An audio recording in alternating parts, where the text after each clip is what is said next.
All right, everyone. Thank you for tuning in, and welcome back to another episode of The Sound Booth. My name is Lombax, Josh Crespo, and today we have 215 God Beats. Thank you so much for joining us, man. What's up with y'all? What is up with y'all? Y'all already know it's your boy 215 God Beats, aka Streets, aka you already know this, and the host of everybody's producer's new favorite podcast, Let Me Rap With You. But it's good to be on my favorite podcast of the moment right now. Love you guys. Thank you, Awesome, bro. man. Thank you so much. We can kick it off. The first question, which is, where are you currently located, and have you always lived there? Well, I was actually born in Camden, New Jersey, but as my name consists, 215 God Beats. Yeah. I live in Philadelphia, PA right now because Nice. 215 is actually an area code. So, I embedded it within my name because, I really love where I'm at. I love the city I rep. Like, I love my hood and everything. So, Right. why not carry the city with me with everything I do, There you go. It's like the 408, like the Bay Area. Yeah, exactly. That's what's up. So can you tell us what first got you into music? What, like, maybe how old were you? Maybe where were you at the time? I can take you right to the origin. So, what happened one day, I was just coming from school, and I was just channel flicking 50 Cent, what's that song called? In the Club. In the Club. Once I seen the video and I heard the song, like, that was just the start. That's when I started writing music. Like, that's when the rap dream began, way before, like, beats kicked in and everything. So, and then later on, like, the beat thing, like, I went to my godbrother's house one weekend, and he surprised me telling me he make beats now, and I'm like, what? So, like, I was kind of jealous that he was making beats. Like, I'm rapping on beats, he making them. Yeah. And basically, I'm just sitting there like, damn, like, he making beats? So, like, basically, like, my godbrother was really the drive of me starting to make beats, and then, like, that's when everything just started going on A1. I started rapping on my own beats, still rapping on friends' beats, but, like, that's when everything just, like, started from both ends. So you still rapping on your own beats? Not to this day. Okay. Because right now I'm really producing. Yeah. I'm engineering. I'm actually responsible for 2 albums I'm executive producing right now. So I don't really have time to do the rap thing for real. I'm executive producing 2 albums. I can't really say 3 because, like, my youngin', he picky. So, like, I got to make sure all those beats official before I can say that one. Okay. Right. Okay. Can you say who's you're working on now? Not the third one, but... Well, I can give y'all one. Okay. Shout out to my guy Wu, my guy out Maryland. Shout out to NORM, my guy rapper JC. That was definitely the start of everything. But it started from him buying a custom from me. Then he started buying another one. Yeah. And then basically once he started spending the money that he was spending with me, I said, look, bro, I might as well just give you like a bundle deal on some custom made beats. Basically beats that will never ever see my store, will never ever see my YouTube or anything. They basically just go straight to the client that pays for them. Okay. And with that being said, not only are we doing the album, but we got so much work in, like, we're actually doing an EP too. Like, we basically on some, like, Big Sean Hit Boy type vibes right now. You feel me? Cool. That's awesome. Okay. That's what's up, man. I definitely can't wait for that. All right, 215. So how would you describe the music you make? What's your sound? My sound? Okay, so basically the sound started from trap, of course. Long live the trap. I love trap music. That's just how I grew up. But basically, where I've been at recently, if you heard my new single, Skyscraper, shout out to my guy, Jenza Ozen from Australia, Melbourne, the building. Yeah. If you listen to the new song, the co-producer, Pedro, he actually played guitars along with the synths that he added. So, like, lately I've been on a alternative trap / like going into pop kind of thing, but like people won't see that until 2021, honestly. Okay. I gotta send you my packs then, bro. I got like a new 30 pack of guitar stuff. I'll send it to you after this, for sure. Definitely. I love guitars. Like, I really hate the fact of, like, when people say guitar beats are dead, y'all are out your mind. Like, like I actually talked about it on the first episode of my podcast, how the Gorillas basically, because of them, I feel like the Gorillas started, like, all these genres of, like, guitar music. Because, like, when they dropped Feel Good Inc., that's when everybody started doing guitar type beats way after that. Oh, yeah. Gorillas was my favorite. Really, like it was in like what That's a seventh? big inspiration. Yeah, for, I sixth, think, seventh you. grade is when I first heard "Feel Good," and that's really what kicked me into just liking music. So I feel you on that. You said in 2021. Do you have like a date of when you want to release your song or anything like Well, I can actually give this info now because on my birthday November the 8th, I'm actually dropping what you was asking earlier about me rapping. So I'm actually dropping an EP that I had did 3 years ago with a good producer of mine. He was basically the first producer who I bought beats from off the internet. Okay. I had an EP, but because I couldn't get in touch with him for a good amount of time, I couldn't like hit him up for the splits and everything. I really wanted to be fair because he was the first person who I ever bought beats from. He gave me hookups and everything, so I wanted to be fair. So that's actually dropping on my birthday, along with my old catalog of music that's original. And 2021, the only thing I can give, because I announced it last night right before you guys called me today. I'm dropping the sequel to my EP, Space Island. Mm-hmm. The first one was actually just an instrumental EP, but shout out to my youngin' 5-4 Spaz. He's actually from Philly too. He had did a little remix to the intro to the EP, and it gave me the idea of making a part 2 of him like doing a couple of my beats, and then we just dropping in, just making it out there. You feel me? That's sick. So are you gonna be rapping on this one, or is it just Space Island? No, he will actually be taking the rap thing, because Space Island 2, we actually gave it a second title. We called it Dodie Bill because he has a label called Big Dodie. Okay. And we're still help pushing it and everything, so I kind of wanted to, really, I said, bro, let's actually call it Dodie Bill to help put the name out. Because the bond that came between me and him was that we knew each other before we started music, but we had a mutual friend that had unfortunately passed a couple of years ago. And, that basically kind of brought us together because before he died, I had made a promise to him. We were sitting in the car one day, just me and him. My youngin' didn't even notice me at the time, but he just made a promise to me. He said, look, my youngin', he got next.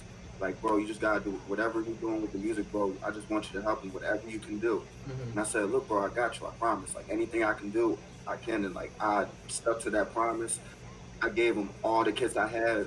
When he just got FL Studio, I gave him all the kits I had, over 60 gigabytes worth of kits on my hard drive. I gave him everything I had, and I gave him my well, actually, the funny thing is, I was actually struggling during the time, and there was just one day where I had food and stuff in the house, but I was just trying to get some weed and shit. I actually gave him my Mayakai. What model was that? Mayakai APC 25 key, I think it was. Oh my gosh. I gave him that for a little dub, but then he just been going crazy ever since. There you go. Wow. That's great. That's awesome though, man, that you're so supportive of him. Yeah. And that's who you got this coming out with, right? Yeah. Okay. Gotcha. Cool. If people check on Spotify, we have a single called Rainbow Road out right now. Once that gets to 2K, we giving y'all the EP. Okay, cool. Yeah, I was listening to that on your IG. I dig it. It's pretty wavy. I really do like that. He had the engineered credits. Yeah, he surprised me. I just send him the stuff, and he just send it back to me within 2 hours every time. Wow, he's working. That's good, man. It's good to have someone like that. Can you tell us a little bit about your creative process? My creative process, I say it like this. The way I start beats, sometimes I can do drums first. It depends. I really gotta be in a special mood to do drum first, but it's always melody first 80% of the time. My number one rule, I don't know how other producers work, but I can't make a good beat without a hi-hat first. If the hi-hat ain't kicking, I can't do it. I just can't do it. It don't matter what genre I'm doing. If the hi-hat's not kicking, I can't do it. Even if it's boom bap, even if it's just a simple 1-2 with a couple little hats in the background, I gotta have a little bounce in my hi-hats in order for the beat to be kicking. Right, okay. I always hear the hats first, how the hats are going with the kit too. Yeah, that's good.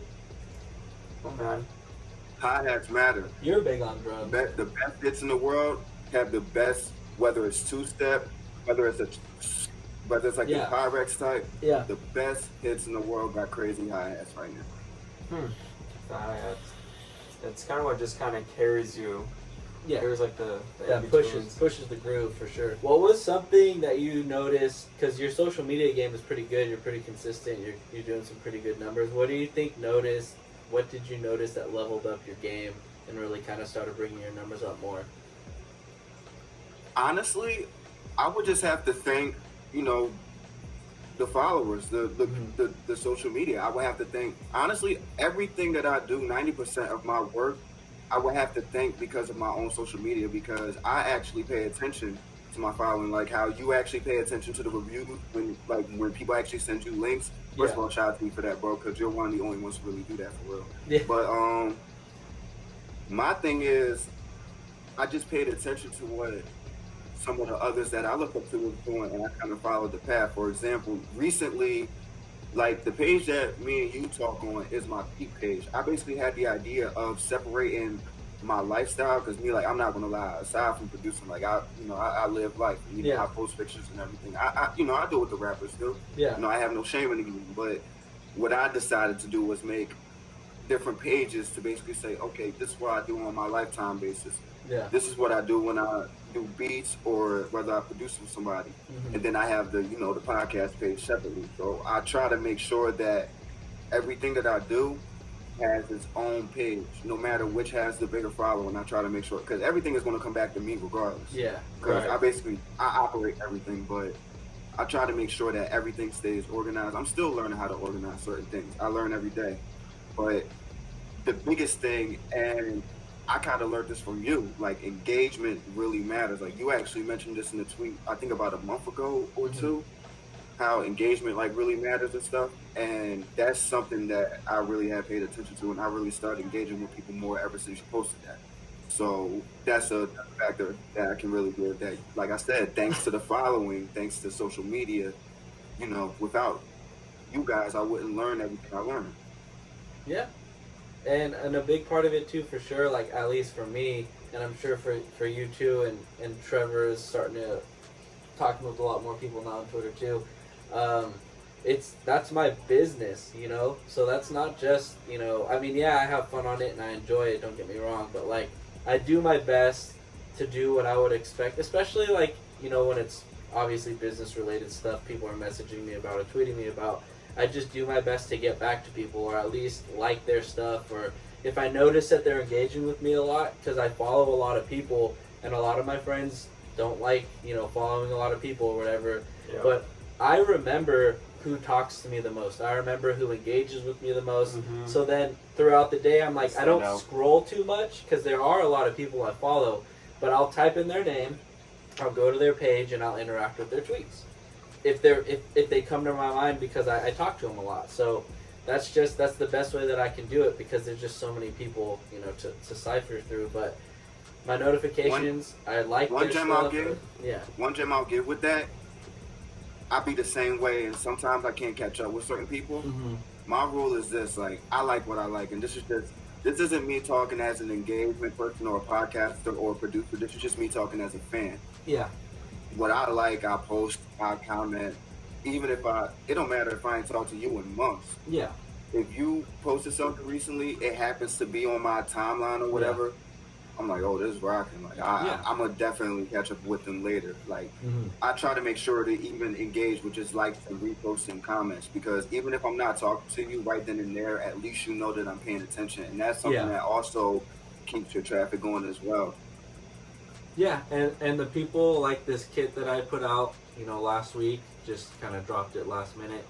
Like the people that I talk to the most, they're the ones that I'm giving it to. The people that I interact with the most, or that I feel like I'm friends with the most, they're, I'm giving it out to people because I want them to be able to use it, because I feel I have a connection with them. So I'll often hit them up and say, hey, I want to work with you. I'm not asking them to buy a beat. I'll offer them something usually first. I'll offer them a beat. Yeah, that's true. Because I'm a distributing artist, I have that advantage too. Yeah. If I don't want to tell you to be, hey, try and do 50-50.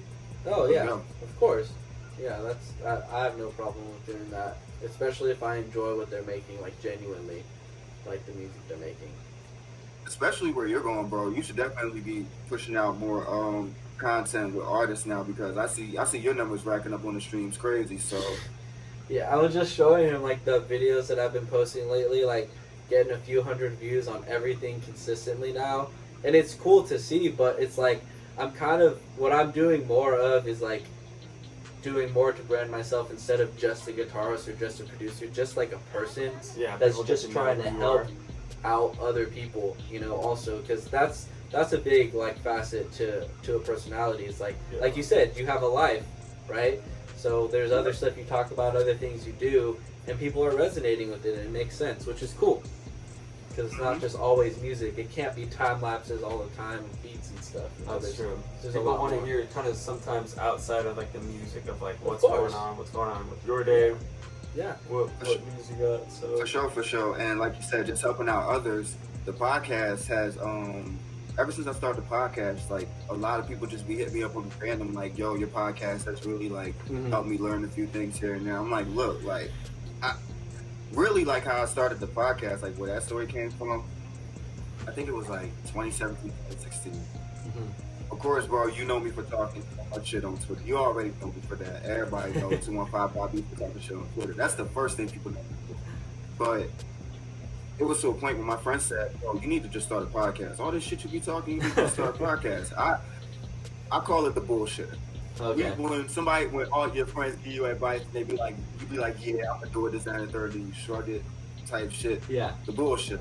I kept giving my friends the bullshit, and then, you know, like during the COVID, I just kept saying to myself daily and day in and day out, I just like, you know, I got tired of seeing all these creatives do all this work and not get the voice that they deserve.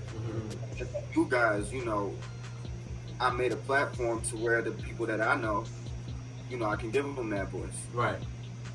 Yeah. You know, that was what because you said. you know, a lot of people, they were wondering how, like, yo, how did you get YK808 from 808 Mafia on your podcast, stuff like that. Like you said, it's just a matter of engagement. Yeah. I took the time to, you know, engage with these people to the stuff that they were doing, and you know, that's how I was able to, you know, get in touch with the people that I was able to interview. Right. Yeah. The podcast ever has taken over. Crazy. Yeah. It seems so. oh yeah, I mean, we're doing it, right? You're doing it. Mhm. It's just a thing. Yeah, like honestly, and it's like it's so many creatives, and that's why I'm saying, like, when I kept promoting you and Underground Stars, like the reason why I love you guys so much is because, you know, the creatives y'all getting are creatives who, like, I'm gonna say it like this: the majority of them I never heard of. I heard of Rich Illuminati, Roy Tobin, and King Cortez probably before y'all interviewed them, but the rest of them, I got to listen to them. I got to sit there and like, crazy how I never got to really find this talent, you know? And then it's someone else for you to, like, you know, yeah. get to connect know with. and connect with on the timeline or whatever, because Mhm. so many people are so accessible. That marketing episode was probably my favorite. I still have to finish that. Which one? Oh, the Andre? Yep. Oh, Yeah, the Andre Andre Marriott, yeah. That was a I really think solid. That was 20 solid. minutes in part one, so I still got to finish it. Yeah. Oh, there you go. And what I noticed too, like with a lot of these people, is they're pretty responsive. You know, they get back to you, they talk to you. There's so many people out there, and it's like I've talked about it before. It's kind of becoming not a cool thing to just not respond, and like leave people on red and just leave it at that. Like a lot of people are starting to learn that you got to respond to people, you got to talk to them, you got to get back to them, and if it's not in a timely manner, at least, you know, get back to them when you can, because it's just so old where people are just not saying anything. Yeah, They getting just back. leave you on red. Like Yeah. it doesn't work. You can't, Yeah. you can't be that old head on the porch that's just rocking his chair back and forth like this. Yeah, Yeah. just watching it all happen, and just like Can't be that no more. Mhm. it's not professional. It doesn't help. It doesn't help your business move along. Like it just, I don't know. It's just too much Honestly, opportunity left. professionalism is the biggest key that you actually just pointed out, like, and what I feel like that goes with my public process. Mm-hmm. Sometimes on social media, I won't come out because a thing that, and like you said, what was one of the things that really helped my engagements in the past time, me stopping my little Twitter beefs and Twitter wars, and like, you know, Yeah. just like saying, like, fuck you, just down the Yeah. dirt, and like not just like responding to certain people. once I stopped being in that mindset, that was another factor that brought me like into like engaging with all these new people. Mm-hmm.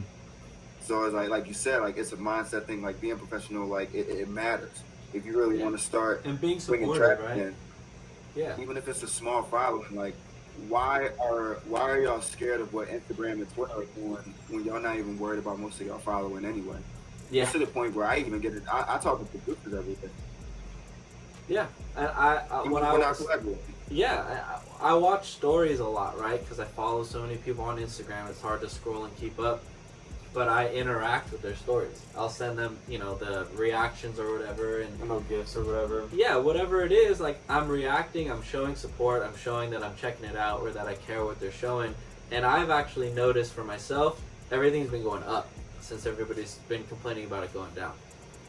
Instagram stories beat the algorithm. Yeah. That's the gentleman I'm going to give y'all right now. Instagram's going to come after me after I say this. Instagram stories beats the algorithms, everybody. Mm-hmm. I'm telling y'all right now. It keeps you on the because top. What I'll do, That's scroll, just like scroll your finger hard as shit 2-3 times through Story Jones. Yeah. You don't sit there like, I ain't seen him in a minute. Yeah. Mm. Just do that like 2-3 times. Yep. Hard as shit on your phone. No, it's true because stories keep you in front of people's eyes. Because we're running out of time here. 215 God Beats. What is one piece of advice that you would like to give for anybody who's tuning in? More content. Yeah. Don't worry about what people saying on Twitter. Don't worry about the ones that's doing good. Don't worry about the ones that's doing better than you. Just pay attention to yourself. Pay attention to your wave. Because once you create your own tide, you're going to tide in with that tsunami that's already kicking in. Mm-hmm.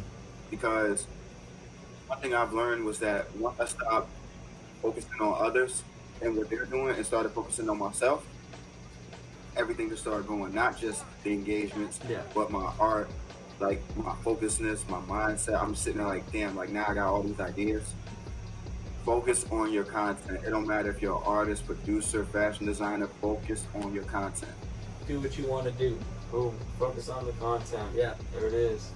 Be true to yourself. That's all that really matters. Content beats anything. Yep. If I'd have learned that a long time ago, y'all probably be interviewing a millionaire right now. Right? There you go. Well, now you know, so you implement it. Thank you guys so much, man. Appreciate you. Now, I'll talk to y'all tomorrow. Definitely gotta get that guitar pack from you, bro. Yeah, man. Yeah, I'll give you I'll send you the pack for sure. All right, everybody. Well, thank you once again for tuning in to the Sound Booth Podcast. I'm Josh Crespo. I'm Lombax. And today we had on 215 God Beats. Thank you, bro, for coming in. Thank you so much, man. Y'all ready? Yeah, is there anything you want to plug to the people, or we'll drop your links below? But yeah, any last words? Y'all ready? Instagram at 215 God Beats. YouTube, Let Me Rap With You podcast. Actually that's on all platforms. If y'all want to check out season 1, because we just ended season 1. Season 2 will be coming out next month. Sweet. Definitely got some great guests lined up. I might have to get you on a guest episode one day. Yeah, man. That'd be cool. I was thinking about doing a podcast appreciation episode, actually. Get a couple of podcasters. That's a cool idea. Like on one episode. Yeah. That'd be really cool. Yeah. Well, let us know, man. I already had I just need one more podcaster, and then I got the plan set. Cool. I got you guys already on the list. I want to get at least 5. Okay. Sounds good. Yeah, we'll make it work, man. Just let us know when. Yeah. For sure. Appreciate you guys very much, man. Yeah. Thanks for coming on, man. Yeah, thank you so much. Appreciate it. It was great. Good. You definitely dropped some good gems in there. So really, really appreciate that. We'll have all his links down below. So other than that, thank you guys so much for tuning in, and we will see you guys next time. Cool.